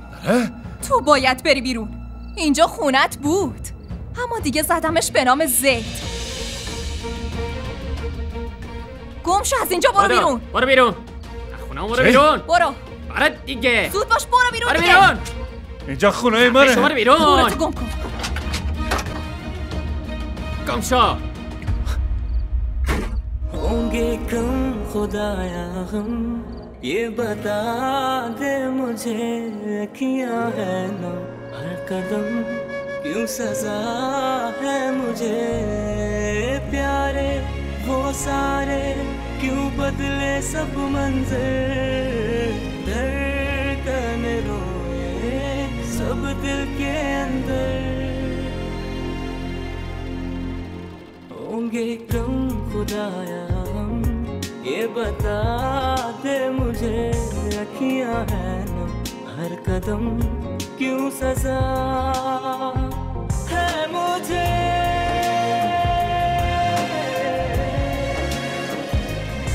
क्यों सजा. خاله راست میگه تو هیچ وقت نمیخواستی من شادی پسردار شدن رو بچشم، اما اگه اتفاقی برای زن و بچه هم بیفته اون وقت بهت قول میدم تو دخترات از زندگی ساقط بشی. سلمان خدا بهت یه شانس دیگه داده، نباید انقدر ناشکری بکنی. اگه ازت رو برگردونه اون وقت نمیتونی دووم بیاری. ببرش بیرون، این حرفا رو یه جای دیگه بزن. نمیخوام بچه رو ببینم. من یه زن ضعیفم، نمیتونم جواب ظلمای تو رو بدم، اما خدا جواب این کاراتو میده. وقتی خدا انتقام این کاراتو بگیره هیچ کس نیست بیاد کمکت. الهی فقیر رو نداشتی اما هیچ کس نیاد کمکت کنه. اون وقت میفهمی کی باهات رو راست بوده و کی نبوده. الهی مجبور شی برای هر چیزی جلوی همه سرخم کنی. برو اون پسرتو بزرگ کن، منم این دخترمو خودم بزرگ میکنم. اون وقت خدا تصمیم میگیره. همون پسری که انقدر سنگشو به سینه میزنی یه روز تو رو به خاک سیاه میشونه. نفرینت میکنم سلمان، نفرینت میکنم.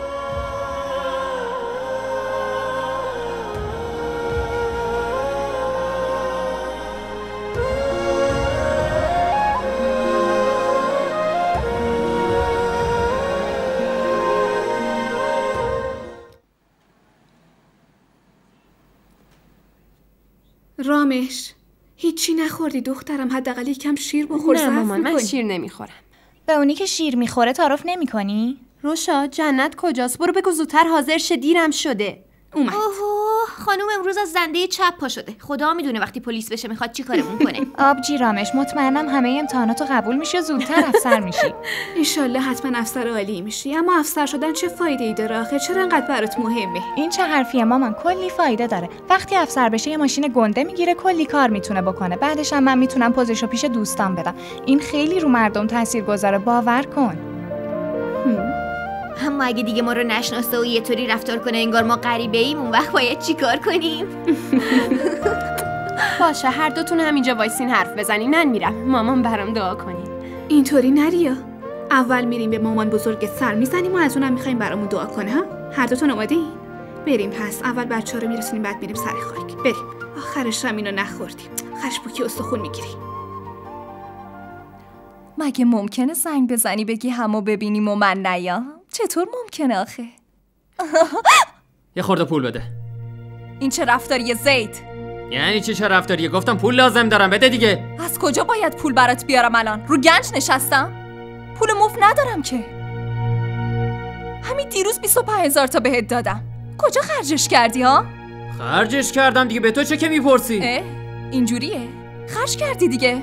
پس اگه به من ربطی نداره من پولی ندارم بهت بدم، از این خونه گم شو بیرون. من این چیزا رو نمیفهمم. هر طور میتونی با پول جور کنی. زید بهت گفتم برو بیرون.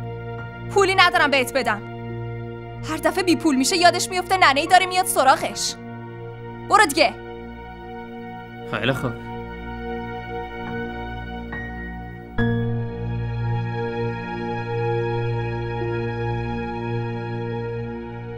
الو، ببخشید انگار آنتن قطع شد، یهو صدات نیومد. آره راست میگی، یهویی پیش میاد دیگه.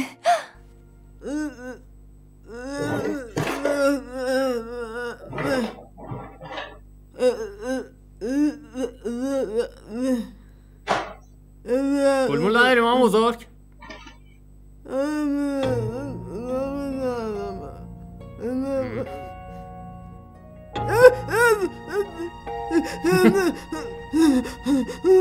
بده من ببینم. ول کن دستو. اینو میخوای چی کار کنی آخه؟ میخوای با خودت ببریش تو گور؟ با این وزن میخوای چی کارش کنی؟ بعد میدونم هیچ کار خوبی تو زندگی کرده باشی. بالاخره من نوتم، باید یه خیری بهم برسونی دیگه.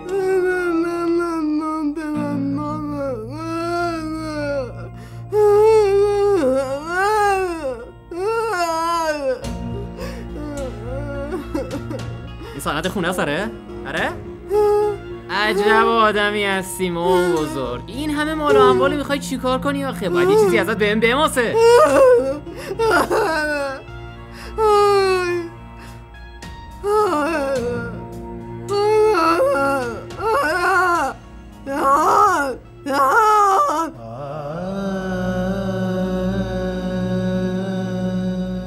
این عروس توه و جوری منو خوشبخت کرده که نه رومینا و نه هیچ کس دیگه ای نتونسته. شما دلتون نمیخواد من خوشحال باشم نه؟ با من چه مشکلی دارین؟ شما به پسردار شدن من حسودی میکنین. شما دشمن منین، نه تو و نه اون عروست. دیگه نمیخوام هیچ ارتباطی باهاتون داشته باشم.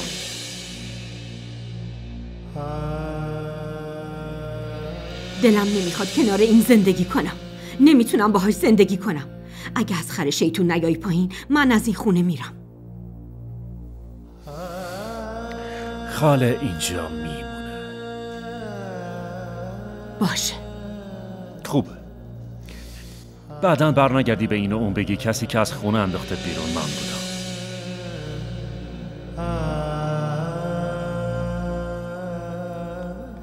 امروز از حرفم خوشت نمیاد، اما وقتی متوجه منظورم میشی که هیچی جز پشیمونی برات نمونده. امروز یه مادر نفرینت کرد. انقدر بد با من و دخترات رفتار کردی و ما رو گرسنه و تو سختی نگه داشتی که آرزو میکنم یه روز خودت هم همینجوری گرسنگی بکشی. یه روز پسرت همینطور باهات رفتار کنه که تو با زن و بچت و مادرت رفتار کردی.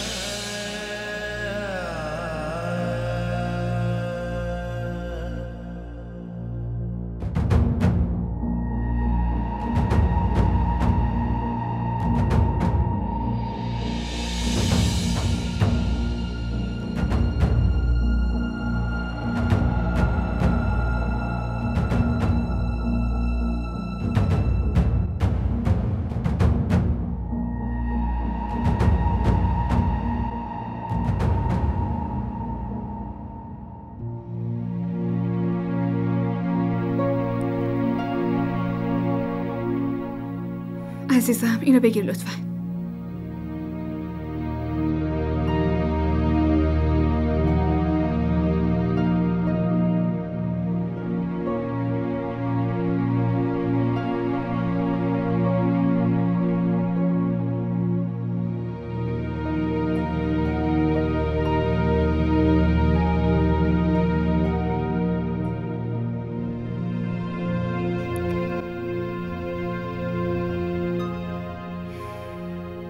مامان، رامش جانت امروز امتحان داره. مامان بزرگ، اومدم ازت بخوام دعام کنی. خیلی نیاز دارم. دعا کنی تو آزمون قبول بشم. بیا بریم مامان، دیرم میشه. عزیزم تو برو، به راننده بگو برگرده اینجا دنبال من. دعات میکنم قربونت برم. برو مراقب خودت باش. برو.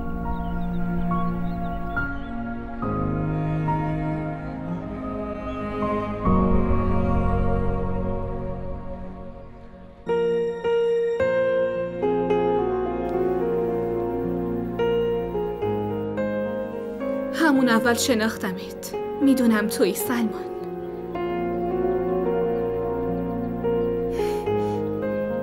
تازه یاد مادرت افتادی؟ اما افسوس دیگه خیلی دیر شده. دیر یاد مادرت افتادی. मैं कहाँ छुपाऊं दर्द की किताब जख्म बेहिसाब पूरा हो गया अधूरा चैन व करार मेरा वो प्यार होंगे कम खुदाया गम ये बता दे मुझे अखियां है ना हर कदम क्यों सजा है मुझे प्यारे वो सारे क्यों बदले सब मंजर धड़कन रोए सब दिल के अंदर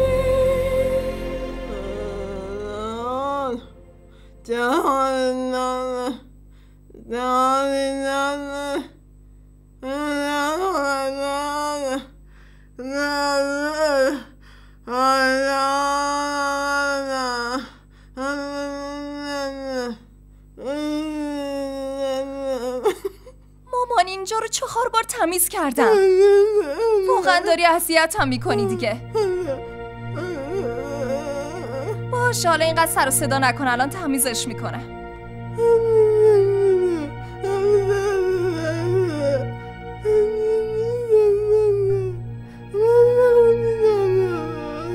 ساکت باش.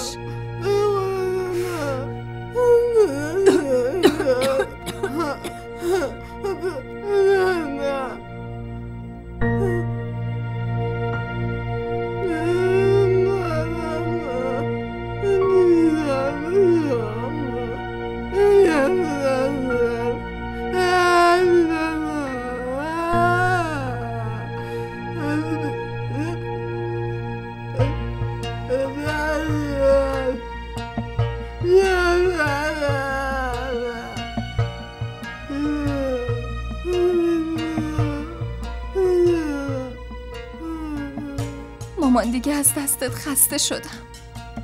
دیگه نمیتونم تحمل کنم. طاقتم تاق شده واقعا.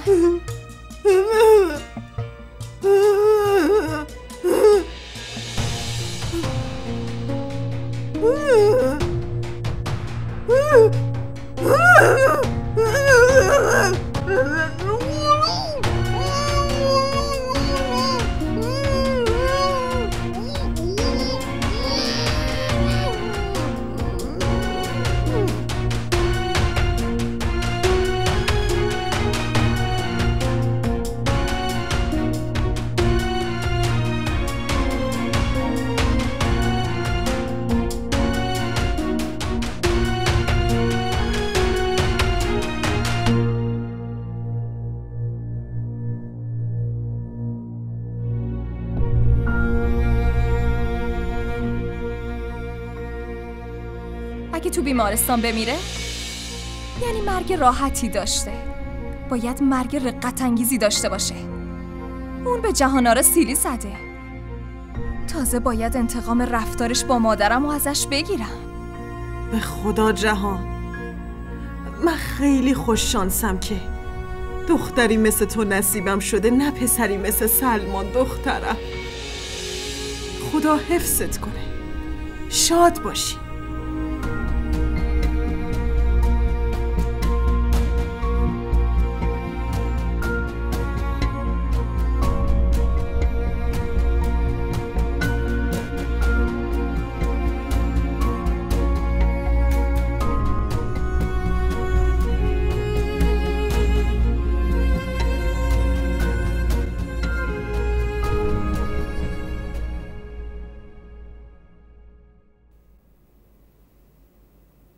بگو ببینم امتحانت چطور بود؟ تا وقتی نتیجهش نیاد هیچی نمیتونم بگم مامان. آره راست میگی. رامش، میخواستم یه چیزی بهت بگم. چی شده مامان؟ ولی میخوام ازت قول بگیرم عصبانی نشی. چی شده مگه مامان؟ چی میخوای بگی که ممکنه عصبانی بشم؟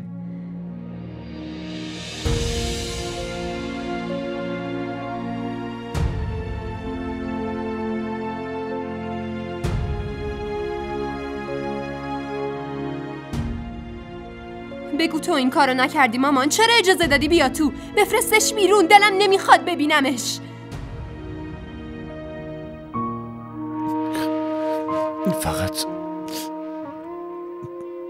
فقط میخواستم ببینمتون. چرا؟ چیو میخوای ببینی الان؟ که از گرسنگی مردیم یا نه؟ حتما ناامید شدی که دیدی زنده ایم نه؟ خب دیدیمون. حالا برو بیرون. اگه یک بار دیگه بیای نزدیک خونمون خودم زنگ میزنم به پلیس. اومدم اینجا طلب بخشش کنم. خواهش میکنم منو ببخشید. رامشون از کارایی که کرده خیلی پشیمونه. بازخواهی کردن چی عوض میشه مامان؟ چی عوض میشه؟ بچگی من برمیگرده؟ جوونی خودت. مامان بزرگم. میتونی مامان بزرگو برگردونی؟ به خاطر ظلم اون مامان بزرگم رفت. به خاطر ظلمش بود که اون مرد. نه مامان، خودخواهی این همه چیزو نابود کرده. چرا حالا که همه چیز تموم شده دوباره برگشته؟ تو میتونی ببخشیش؟ اما اون فقط میخواد ببخشیش. اگه تو ببخشیش من هیچ وقت نمیبخشمت مامان. هیچ وقت.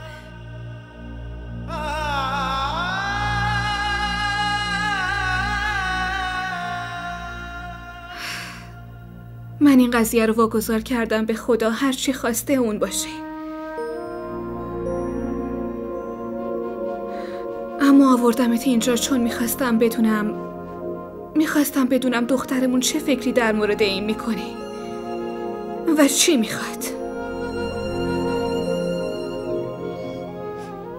جوابتو گرفتی دیگه. هرچی الان بهت گفت همون چیزیه که از بچگی توی ذهنش بوده. دلم نمیخواد بقیه دختران ببیننت، پس لطفاً از اینجا برو. این سزای منه، چون ناشکر بودم بابت نعمتایی که خدا بهم داد.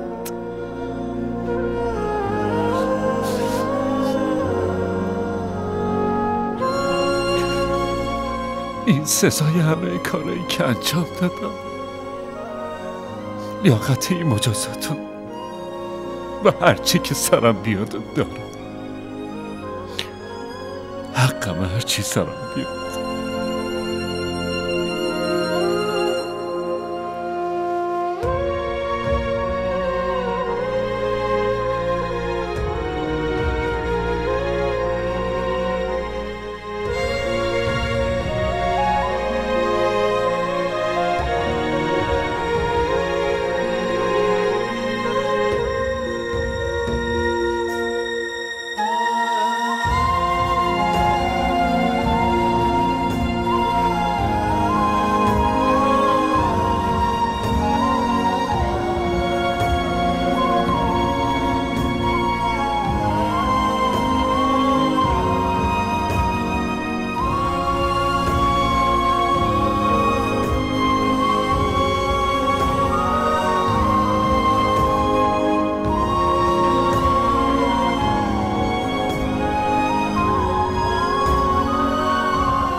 بابا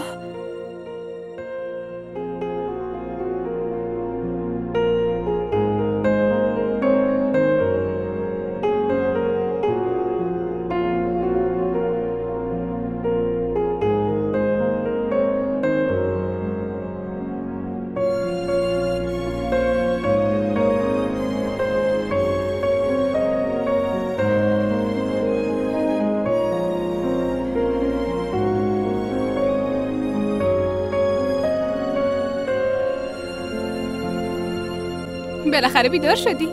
نه تنها بیدار شدم، صبح قشنگی هم شروع کردم. پس حالت خوبه.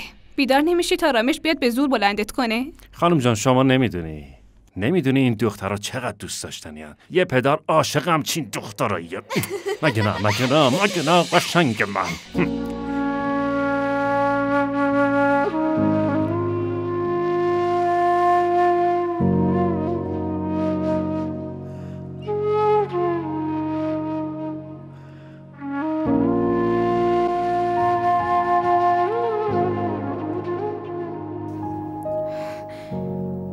پدرتو بخشیدی دخترم؟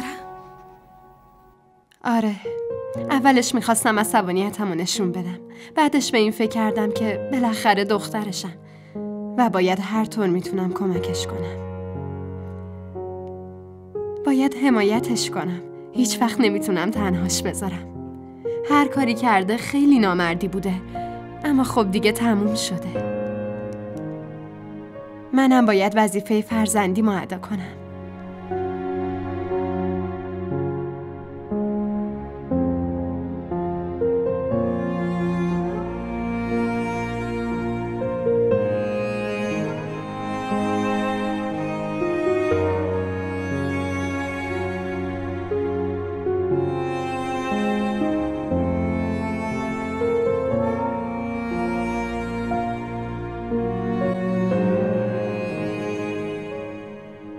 بشین، سری میرم برات یکم غذا میارم.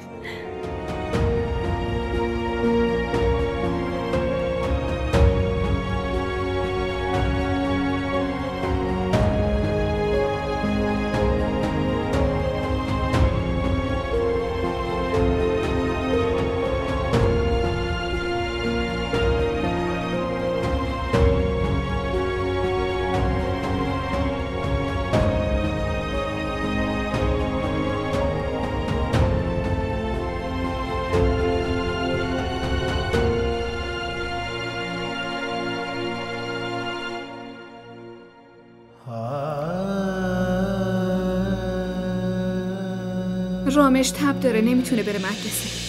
کیف و کتابو بهش بده، پرتش کن بیرون. پول عرف خرس نیست که همینجوری سر مخارج مدرسه‌اش حروم کنم. وظیفت هزینه‌شو بدی. آره، همه وظایف اینجا به عهده منه. تو فقط دهنتو ببند. اینجا نمیشینم که مزخرفای تو رو بشنوم. چون نمیتونی به این پسر بدی، نباید امیدی از طرف من داشته باشه. تو خونه نگهش دار. لازم نیست درس بخونه. بعدش هم اگه میتونی خودت بهش درس بده. میتونی؟ من نمیتونم مسئولیت زن و بچه هامو قبول کنم. آره؟ پس از اینجا بریم بیرون. برو بیرون و به اون بگو به تو و دخترات غذا بده. سلمان داری چی کار میکنی؟ مگه اینا دخترات نیستن؟ نمیدونم. خودش میدونه پدر اینا چیه. معلوم نیست کی میاد تو این خونه میره. این چه حرفیه میزنی سلمان؟ اما تو حاضر نشدی زیر جنازه‌شو بگیری. اگه تو دینمون اجازه میدادن زنها این کارو بکنن، خودم این کارو میکردم. خودم و دخترها برای این کار کافی بودیم. یعنی انقدر به دخترات افتخار میکنی؟ ها؟ انقدر مغروری؟ مطمئنم یه روز از این رفتارت پشیمون میشه. بعدش به این فکر کردم که بالاخره دخترشم و باید هر طور میتونم کمکش کنم. باید حمایتش کنم. هیچ وقت نمیتونم تنهاش بذارم. هر کاری کرده خیلی نامردی بوده، اما خب دیگه تموم شده. منم باید وظیفه فرزندی ما ادا کنم.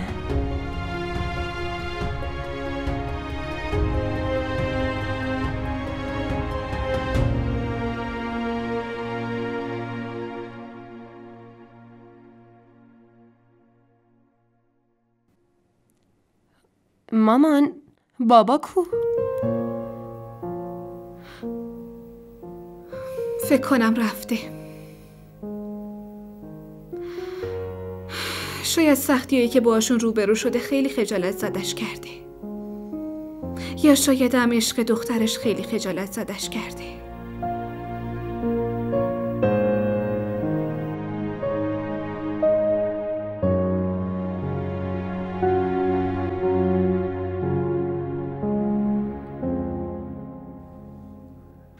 آبجی پس که این مصاحبت رو پخش میکنن؟ همش داره تبلیغ پخش میکنه. الان میذارنش دیگه، یه کم صبر کن. یعنی گفتگوی امشب جلب میکنم. اینها اومد. سلام، مهمان امروز ما بالاترین نمره ها رو توی تمام درس‌ها کسب کرده. اسم ایشون رامش خانومه. حالت چطوره رامش جان؟ من خوبم، شما چطورین؟ ممنونم. رامش جان، من شخصا خوب تو رو میشناسم و از تلاشات خبر دارم، اما میخوام خودت به بیننده هامون توضیح بدی چطور تلاش کردی تا به این موفقیت ها برسی. میخوام به همتون بگم که هرچی امروز هستم و مدیون مادر عزیزمم. با اینکه پدرم زنده است، اما مادرم تو کل زندگی منو تنها بزرگ کرد. به خاطر اونه که من الان اینجام. میخوام به همتون بگم زنا اصلا ضعیف نیستن. 1400 سال پیش دین اسلام اومد و جهالت رو از بین برد و دخترها حق زندگی پیدا کردن. اسلام باعث شد رسم زنده به گور کردن دخترها منسوخ بشه. چرا انسانا باید حقی که از طرف خدا به ما داده شده رو از ما بگیرن؟ باید حواسمون باشه که ما تو اون زمونه زندگی نمی کنیم. این چیزیه که من از مادرم یاد گرفتم، که ما دخترها اصلاً باعث زحمت کسی نیستیم. اگه به دخترها اعتماد به نفس بدین، هر کاری از دستشون برمیاد. ممنونم مامان که انقدر بهم توجه کردی. برنده اصلی تویی. به خاطر مادرمه که الان اینجام و دارم باهاتون صحبت میکنم. میخوام کل موفقیتم و تمام جوایزم رو به مامانم تقدیم کنم. مرسی مامان.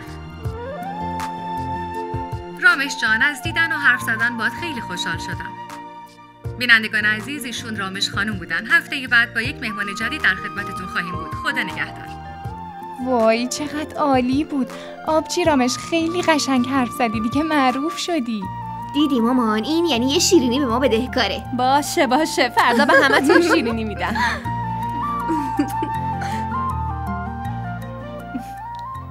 خب دیگه پاشین. شما دوتا هم باید درساتون رو بخونین. پاشین دیگه، داره دیر میشه. وسایل بذارین تو آشپزخونه. پاشین. خوبه پاشین. آفرین دختره گلم.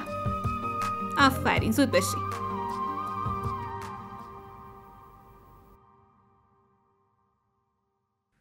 در نزدیکی خط آهن کنار سطل آشغال یک جسد کشف شده است. طبق گزارش پلیس نام این جسد سلمان میباشد.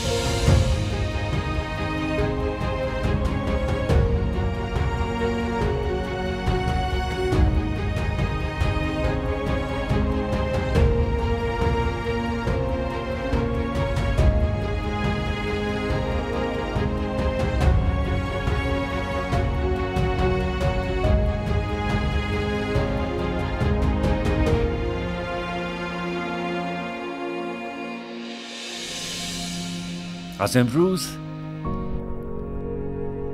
ما دوتا همدیگر رو کامل میکنیم.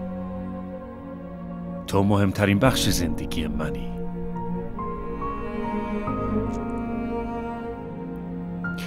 راستش مامانم تو رو انتخاب کرد، اما تبدیل شدی به عشق زندگی من.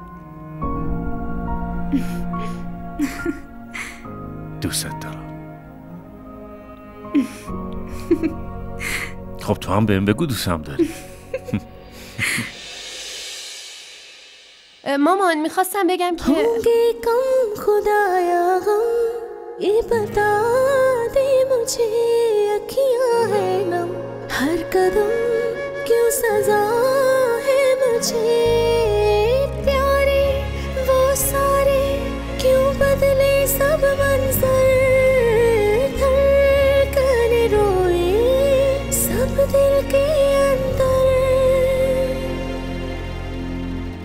होंगे कम खुदाया ये बता दे मुझे अखियां है नम हर कदम क्यों सजा.